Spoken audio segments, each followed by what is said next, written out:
오늘 2024년 첫 번째 주일 예배입니다. 우리 한번 상상을 한번 해볼까요? 우리가 이렇게 푸른 초장에 이렇게 있다고 생각을 해보는 거예요. 그런데 그곳에 앞에 맑은 시냇물이 이렇게 줄줄줄줄 흐르고 있어요. 그리고 그 시냇물 바로 곁에 한 커다란 나무가 이렇게 서 있는 겁니다. 그런데 그 나무에는 주렁주렁 많은 열매가 맺혀져 있어요. 얼마나 풍성한지 수많은 사람들이 그 열매를 먹고도 넉넉하게 남을 만한 그러한 열매를 가진 나무. 이 나무를 한번 상상해 보세요. 오늘 우리가 읽은 말씀, 이 시편 1편 3절에 바로 그러한 나무가 등장을 합니다. 우리 3절 다시 한번 같이 한번 읽어볼까요? 그는 시냇가에 심은 나무가 철을 따라 열매를 맺으며 그 잎사귀가 마르지 아니함 같으니 그가 하는 모든 일이 다 형통하리로다. 아멘. 오늘 이 시편 기자는 이 풍성한 열매를 맺는 이 과일나무의 모습을 너무 아름답게 표현했어요. 그런데 이 시냇가에 심은 나무를 바로 누구의 모습으로 표현을 했나요?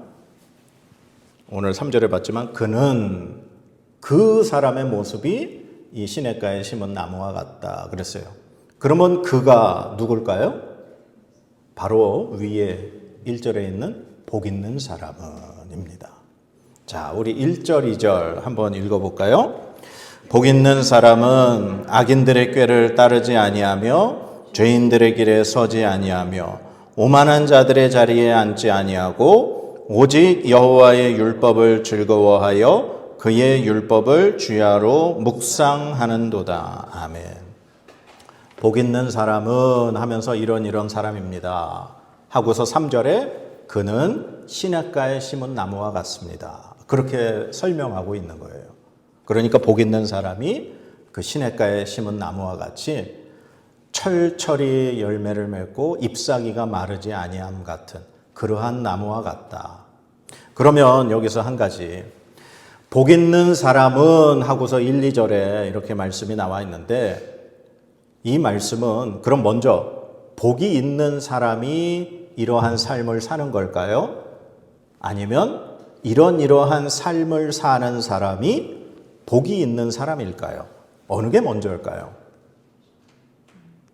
우리말에는 이제 복 있는 사람은 했으니까 복을 소유하고 있는 사람은 하면서 그런 사람이 악인들의 꾀를 따르지 않고 죄인들의 길에 서지 않고 오만한 자리에 앉지 않고 뭐 이러한 행동을 하는 사람처럼 우리가 받아들여집니다.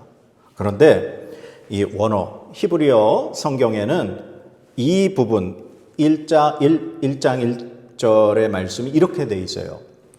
복되도다 이런 사람은 이렇게 돼 있어요. 그러니까 이 히브리어 원어 성경에는 복되다 하고서 먼저 그 사람을 축하해 주는 거예요. 이런 사람이 복되다. 그러면서 그런 사람이 어떤 사람이냐? 악인의 꾀를 따르지 아니하는 사람, 죄인의 길에 서지 않는 사람, 오만한 자리에 앉지 않는 사람, 이러한 사람이 복되다. 이렇게 얘기하는 거예요. 그러니까 이 복 있는 사람은 이라고 우리나라 성경에 번역이 되어 있는 이 부분은 어떠한 사람이 복을 받느냐? 이러한 삶을 사는 사람에게 복된 사람이다라고 하나님이 인정해 주신다라는 사실이에요. 1절에는 우리가 보았지만 악인의 꾀를 따르지 않고 죄인의 길에 서지 않고 오만한 자리에 앉지 않는 이러한 행동을 하는 사람. 그런데 이러한 행동은 어떻게 보면 좀 소극적인 그러한 행동입니다. 왜냐하면 죄인들이 악을 행하는 그러한 자리에 합류하지 않고 그곳에 동조하지 않는 그러한 행동이기 때문에 이 사람이 이 복된 사람이다라고 하는 것에는 약간 소극적인 행동일 수 있어요. 그러나 2절에는 하나님께서 복이 있는 사람이다, 복되다라고 이렇게 축하해주고 복을 선포하시는 그런 사람의 적극적인 행동의 모습이 나와 있어요. 바로 2절 다시 한번 읽어보겠습니다. 시작. 오직 여호와의 율법을 즐거워하여 그의 율법을 주야로 묵상하는도다. 아멘. 이 하나님께서 복이 있다 인정하는 사람의 적극적인 행동의 모습은 하나님의 율법을 즐거워하는 사람, 그리고 그 율법을 주야로 묵상하는 사람, 바로 이러한 사람이 하나님께 복되다라고 인정받는 사람이라는 거죠. 이 율법이라고 하는 건 바로 하나님께서 모세를 통해서 이스라엘 백성에게 주신 그 율법, 모세오경의 토라, 그 말씀입니다. 그런데 오늘 우리 그리스도인들에게 있어서 이 성경에 등장하는 율법은 바로 신구약 하나님의 말씀이겠죠. 바로 이 하나님의 말씀을 기뻐하고 즐거워하는 사람, 그런 사람이 복 있는 사람이라는 거예요. 그리고 그 율법을 주야로 묵상하는 사람.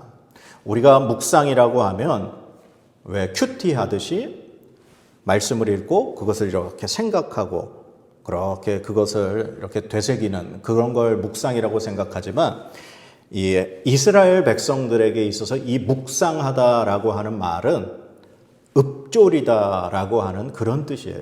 그러니까 하나님의 말씀을 계속해서 반복해서 암송하는 그러한 행위가 묵상하다라고 하는 그러한 사실입니다. 그래서 이러한 복 있는 사람의 행동을 하는 사람이 3절 말씀에 봤던 것처럼 시냇가에 심은 나무가 철을 따라 열매를 맺고 잎사귀가 마르지 아니함처럼, 그 마지막 부분에 그가 하는 모든 일이 다 어떻게 된다고요? 형통하리로다. 아멘. 이 형통하다라고 하는 말, 이 히브리어의 단어 동사가 히필형이라고 하는 단어의 동사로 쓰였어요. 이 히브리어 동사에 7가지 형태가 있는데, 히필형이라고 하는 것은 사역 능동이라는 형태예요. 이건 뭐냐면 내가 스스로 뭔가를 하는 거는 능동입니다. 그런데 누군가 나에게 그 일을 하게 시키는 걸 사역 능동이라 그래요. 그게 히브리어의 히필 동사인데, 이 형통하리로다, 이 말이 바로 그 동사예요. 즉 이 말은 그가 하는 일이 다 형통하리로다, 이 말은 내 스스로 무언가를 했을 때 형통하다는 것이 아니에요. 하나님이 그가 하는 일을 형통하게 하신다는 사실이에요. 그런데 시제가 미완료형, 즉 계속해서 형통하게 된다라고 하는 그런 뜻이에요. 그러니까 하나님의 말씀을 즐거워하고 하나님의 말씀을 늘 주야로 그의 일평생에 묵상하는 사람에게는 하나님이 그가 하는 일을 모두 다 형통하게 해주신다. 바로 그 말씀을 하고 있는 겁니다. 그와는 반대로 4절 5절 말씀에는 악인의 모습을 표현하고 있어요. 자, 4절 5절 말씀 같이 읽어보겠습니다. 시작. 악인들은 그렇지 아니하며 오직 바람에 나는 겨와 같도다. 그러므로 악인들은 심판을 견디지 못하며 죄인들이 의인들의 모임에 들지 못하리로다. 아멘. 지금 1절부터 3절까지는 의인의 복 있는 사람, 하나님이 인정하시고 하나님이 정말 복되도다 그렇게 인정하시는 사람의 모습이었지만, 4절 5절에 등장하는 것은 그와 반대의 악인의 모습이에요. 악인의 모습을 4절에 딱 한 가지로 표현을 해놨어요. 바람에 나는 겨와 같다.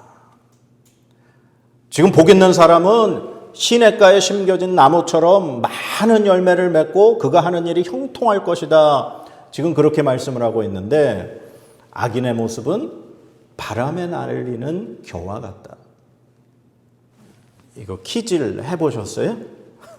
저는 봤어요. 해보지는 않고 어릴 적에 시골에 갔을 때 큰어머니가 이렇게 키질을 이렇게 하면은 계속 이렇게 안으로 이렇게 하면은 이 껍데기는 밖으로 자꾸 빠져버리고 곡식, 알맹이들만 안으로 들어오더라고요.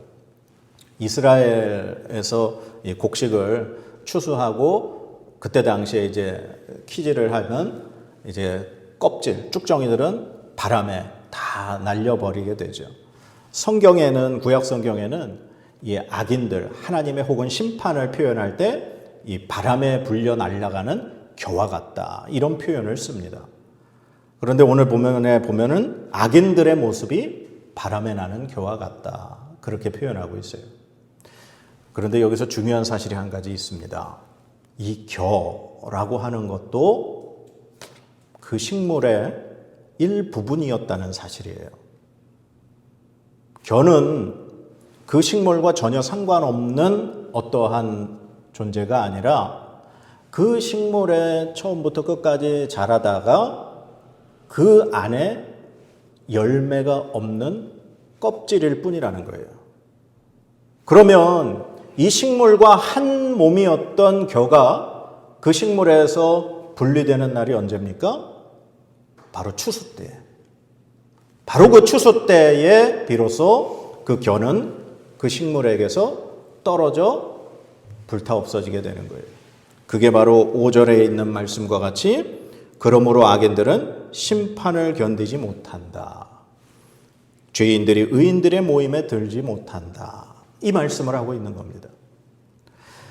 식물이 씨를 뿌리고 이제 자라서 추수 때가 되었을 때 어떠한 것에는 열매가 달려 있지만 어떠한 것에는 열매가 없는 껍질만 있는 그러한 것이 있다는 거예요. 그러나 그것은 추수 때가 되기 전까지는 모른다는 거예요. 그러나 추수 때가 되었을 때 열매는 주인이 거두어들여 곡식 창고에 들어가지만 열매가 없는 껍질, 이 겨들은 다 바람에 날아가거나 불쏘시개로 쓸 수밖에 없는 존재가 된다는 겁니다. 이 심판의 날, 추수의 때 죄인들은 의인들의 회 중에 들지 못하고 하나님께서 심판하시게 되는 존재가 된다라고 하는 사실입니다. 자, 그럼 이제 우리 다시 3절의 말씀에 그 시냇가에 심은 나무로 우리가 한번 돌아가서 우리가 그러면 이런 복 있는 사람의 삶을 이제 올 2024년 한 해를 시작하는 오늘 좀 살았으면 좋겠는데 이 시냇가에 심은 나무와 같은 존재가 되려면 그럼 어떻게 살아야 할까? 우리가 오늘 읽은 본문 말씀에 보니까 그는 시냇가에 심은 나무와 같다, 그렇게 표현을 하고 있어요. 그러면 이 시냇가에 심은 나무, 이 나무가 그러면 어떻게 시냇가에 있게 된 걸까요?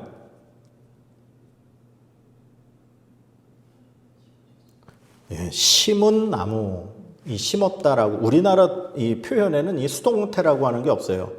그런데 이 히브리어 성경에는 옮겨 심었다라고 하는 그런 뜻이에요. 그러니까 누군가가 이 나무를 시냇가에 옮겨 심은 거예요. 아무것도 없는 메마르고 건조한 땅에 있던 나무를 누군가가 물이 흐르고 풍성한 이 시냇가에 옮겨 심어서 이 나무가 그 물을 흡수하여 철을 따라 열매를 맺고 잎사귀가 마르지 아니하는 나무가 됐다는 거예요. 이 나무는 누군가에 의해 옮겨 심겨진 나무라는 사실이에요. 그러면 이 말씀을 들으면 이스라엘 백성들은 어디에서 어디로 옮겨진 사람들인가요? 애굽에서 종살이하던 자기 백성들이 하나님의 은혜로 적과 꿀이 흐르는 가나안 땅으로 옮겨진 사람들이라는 거예요. 그러면 오늘 그리스도인인 우리들은 어디에서 어디로 옮겨진 사람들인가요? 죽음의 자리에서 예수 그리스도를 통하여 하나님의 자녀가 된 영원한 생명의 자리로 옮겨진 사람들이라는 사실입니다. 바로 이 시냇가에 옮겨서 심겨진 그 나무는 그 물을 충분히 공급받아서 열매를 맺을 수 있고 잎사귀가 마르지 않게 되는 거예요. 그 물이 무엇입니까? 하나님으로부터 오는 영원한 생명의 양식이에요. 영원한 생명을 공급을 받을 수 있기 때문에 열매를 맺을 수 있는 겁니다. 마찬가지로 죽음의 자리에서 하나님의 자녀로 옮겨진 우리들에게는 하나님으로부터 흘러들어오는 그러한 영원한 생명의 양식을 공급을 받을 수 있는데 그게 하나님의 말씀이라는 사실입니다. 그래서 우리가 날마다 하나님의 말씀을 즐거워하고 그 말씀을 묵상함으로 하나님께서 주시는 그 은혜가 우리의 삶에 흘러넘쳐서 많은 열매를 맺을 수 있는 삶이 될 수 있다라고 하는 사실을 우리 기억하시기 바랍니다. 이 시편 1편은 시편 150편 전체의 1편 시작을 알리는 들어가는 출입구와 같습니다. 이 시편 1편에는 의인의 모습과 악인의 모습을 보여주면서 의인의 모습을 마치 시냇가에 심은 풍성한 열매를 맺는 나무와 같다라고 표현을 하고 악인들의 모습을 바람에 나는 겨와 같다라고 표현하며 이스라엘 백성들에게 지금 두 가지의 모습을 보여주고 있습니다. 그러면서 너희들 어떠한 삶을 살기 원하냐? 라고 이스라엘 백성들에게 눈앞에 보여주는 것과 같은 시편이 오늘 시편 1편 말씀이에요. 우리들은 복 있는 사람이 될 것인가? 복 없는 사람이 될 것인가? 우리는 하나님의 이 은혜의 자리에 있으면 무조건 우리는 복 있는 사람이 될 것이라고 생각을 합니다. 그러나 그렇지 않습니다. 아까도 말씀드렸듯이 겨는 그 식물의 일부분이었어요. 똑같습니다. 그러나 그 안에 열매가 없으면 겨가 되는 겁니다. 우리가 교회를 나오고 우리가 하나님 안에서 신앙생활을 한다고 하지만 내 안에 열매가 없으면 우리는 겨와 같은 사람이 될지도 모릅니다. 우리가 겨와 같은 사람이 되지 않으려면 오직 여호와의 율법을 즐거워하여 그 율법을 주야로 묵상하는도다. 이 적극적인 복 있는 사람의 모습이 우리의 모습이 되어야 합니다. 예수 그리스도로 구원받은 우리들은 하나님의 그 크신 은혜로 인해 하나님의 뜻을 이루어가며 하나님의 그 기쁨이 되기 위하여 살아가는 우리의 모습이 반드시 있어야 할 줄로 믿습니다. 이 말씀을 잘못 오해하면 어떤 이러한 행동을 해야 우리가 구원을 받는다라고 생각할 수 있지만 그렇지 않습니다. 우리는 하나님의 은혜로 구원받은 사람입니다.